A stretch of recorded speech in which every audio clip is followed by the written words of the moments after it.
Hi guys, welcome to Piston.my. I'm Keshi Dylan, and behind me here I have an A-class that costs as much as a condo. I've said that about the A35 as well, but trust me, this thing really can buy you a condo here in the Klang Valley, or it can buy you a proper landed property outside of the Klang Valley. This is the Mercedes-Benz A45S AMG. It's a mouthful, I know. Doesn't matter because it performs fantastically. But first things first, how much does it cost? It costs a little over 437,000 ringgit. Let's round it up to 440,000. And it produces about 421 horsepower. So if my math is correct, you're roughly paying about 1,040 ringgit per horsepower. Imagine that. But I tell you one thing, if there's one car where I can deliver and make you really happy about paying so much for 1 horsepower, it's the Mercedes-Benz A45S AMG.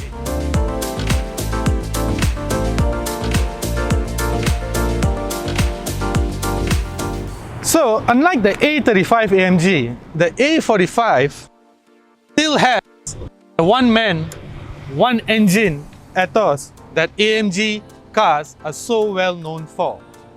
Ladies and gentlemen, this is the world's most powerful 4-cylinder engine. It's amazing. Look at how compact that is. It's a bit too hot. Otherwise, I would show you that there's really very little space for your hands to go into. Don't touch this. Don't try this at home. But it's very hot. So, 421 horsepower, 500 Newton meters of torque. 0 to 100, little over 3 seconds.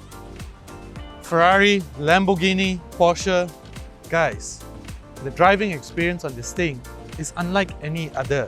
You know, the great thing about this powertrain is that it sends power to all 4 wheels when it needs it.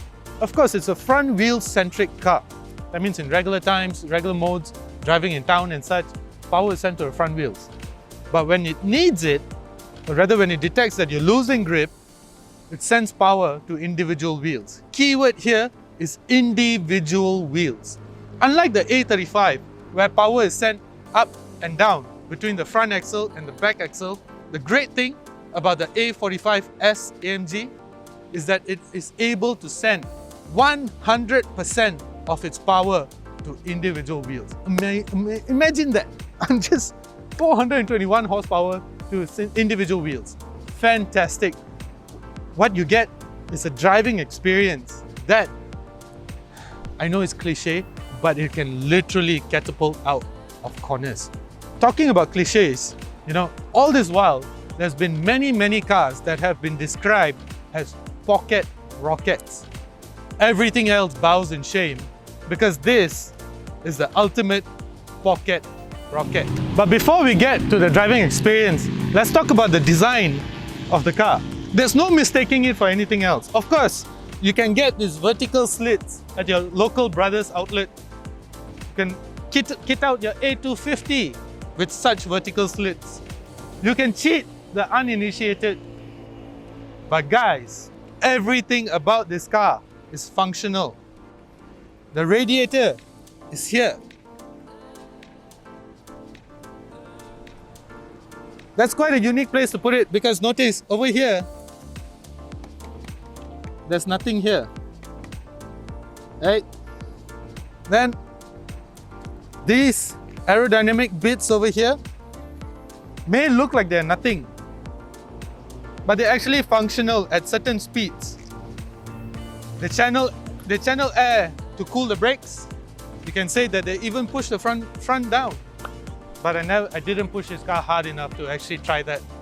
Anyway, AMG brakes with AMG calipers. Can't fault them, they're fantastic. They drop like anchors. Another cliche. But 2 is the back. Because even Mercedes brochure mentions quad exhaust. But it's not really quad exhaust. It's still a twin exhaust because behind those look great exhausts, there's 2 exhausts. So it's more cosmetics. Here I think it's maybe slightly functional because there's sand over here. But yeah, everything about this, the back seems very Ricer boy-ish, but it's functional. So it might be an A-class small body and such. I know I keep referring to that, but that ultimately is what it is because it's an A-class body. A-class body, not very big, not a lot of space. Correct you there. Because it has decent amount of space. This is our camera gear and such. But having said that, I took my son out yesterday, put his stroller behind here, no issues. Great, good enough for a weekend away. And the other thing that I would like to point out, easily a child seat is able to tether to the back seats. I really appreciate this about modern Mercedes-Benzes because unlike other cars where you actually have to search for the ISOFIX tethers, not with this car because it's so obviously mounted right over here. So there's no mistaking it. So that's fantastic. You don't have to search for it, so you can mount it really quickly and such. So that's brilliant. The practicality aspect of the A45 is fantastic. My ex-boss was right. These cars give you a lot of driving pleasure and they're incredibly practical as well.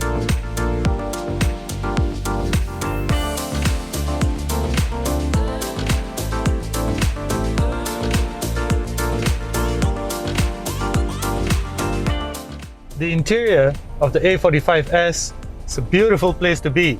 Current A-Class owners will recognize it, but there's one thing they won't recognize, rather two things they won't recognize. They won't recognize the seats, they won't recognize the steering wheel. However, this massive screen over here, crisp to the detail, beautiful. Everything you could ever want to know is just right here. The good thing is, this part is touchscreen, however this part is not. Engineering for you, right? Quality wise, top notch. I really can't find, but if I have to complain, nah, I got nothing to complain about over here. I know some fellas are complaining about some noises here and there, and it's true that while you're driving, perhaps at highway speeds, there are some light buzzes that are coming out nearby the seat belt. But other than that, there really is not much to complain about. The air conditioning, it's not a new thing. It was introduced in the A-Class, I think about a year ago, or perhaps more. But it reminds me of my grandfather's W123. You know, they too had similar turn knob air vents, similar to this. But it's fantastic. It's just a typical Mercedes DNA being carried forward, and it's phenomenal. I love it. The seats a different level. They really hug you in place. The quality of this and the center Alcantara, it's just amazing, right? It's such a nice thing, such a nice place to be. And if you notice, there are no controls at the side here. That's because all the controls are up here. Almost all the controls. This just give you the typical backrest control and height adjustment and forward, backwards control. But if you want to get even more comfortable,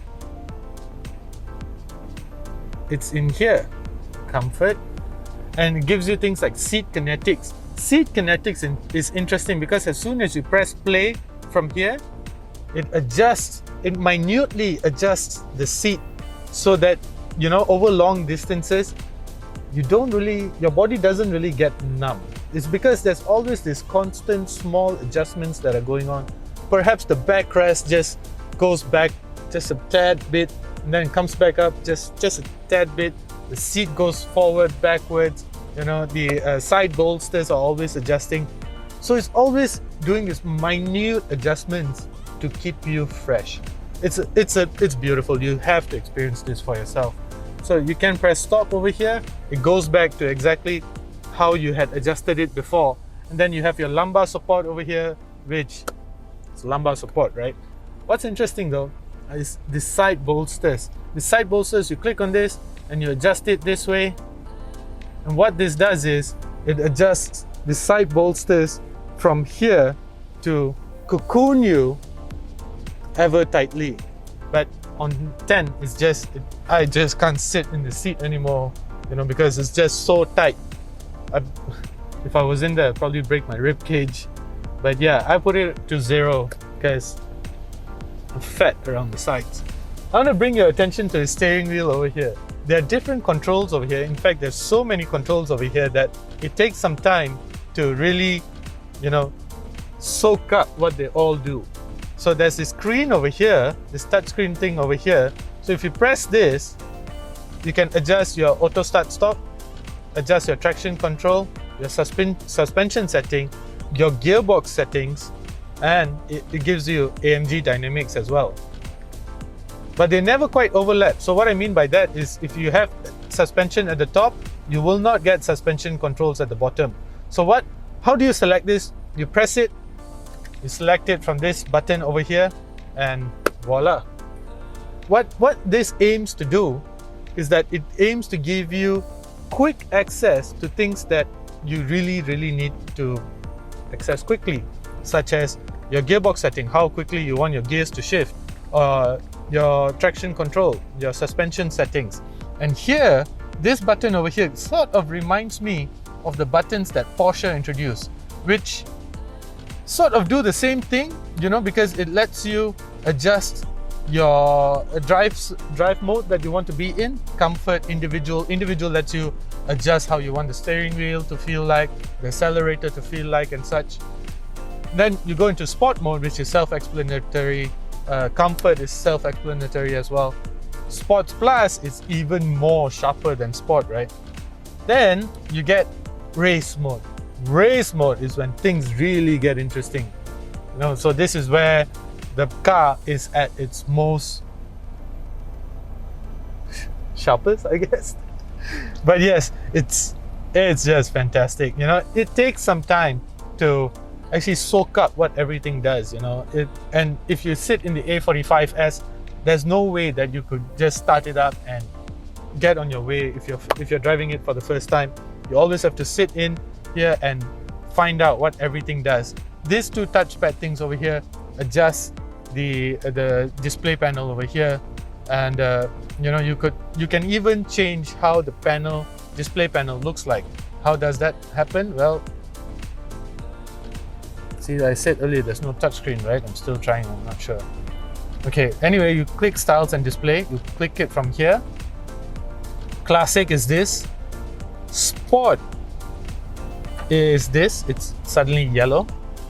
And let's go back to Styles and Display again.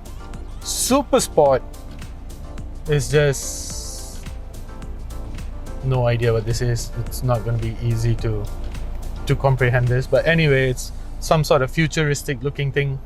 And then you go to Understated. Understated is just simply goes, yeah, there's just, you can adjust what you want it to show. So you have things like yeah, it's just your clock, your time, kilometers per hour, and some needle looking thing over there, plus your petrol and such.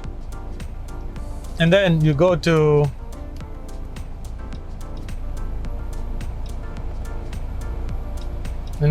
something called Standard Display, and it doesn't do anything. Oh yeah, it lets you change everything that is in the center. This is something similar to the G class, I think. Looks familiar. Anyway, there's so many variables to the interior of the A45S AMG, but a fantastic place to be in, no doubt at all. Quality is top notch. It's a huge departure from how the Mercedes-Benzes of the early 2000s or mid 2000s used to feel like. The interior feels seriously top notch, and quality wise, everything is beautiful. You get this red marker over here to make sure that, you know, don't ever lose your way, I guess. But yes, beautiful, understatedly beautiful. I love it. There is no doubt that the Mercedes-Benz A45S AMG is a phenomenal driving experience. It actually doesn't matter which background that you're coming from. Whether you're stepping out of a Ferrari Pista, whether you're stepping out of a Huracan, or even a Golf GTI, any car for that matter, the driving experience of this hot hatch is bound to blow you away. Yes, it's expensive, But if you have to worry about the price, then maybe it may not be the car for you. As I said earlier, it's not a car that you drive, that you buy as a daily driver. This is a car that you buy for a whole different driving experience, simply because there really is nothing else quite like it, and I doubt there's going to be anything quite like it for a while more, unless Mercedes-Benz has something else in store. Mercedes-Benz A45S AMG. Thank you for watching. I'm Kashi Dylan. This is Piston.my. If you like what you see, please do consider subscribing. Thank you.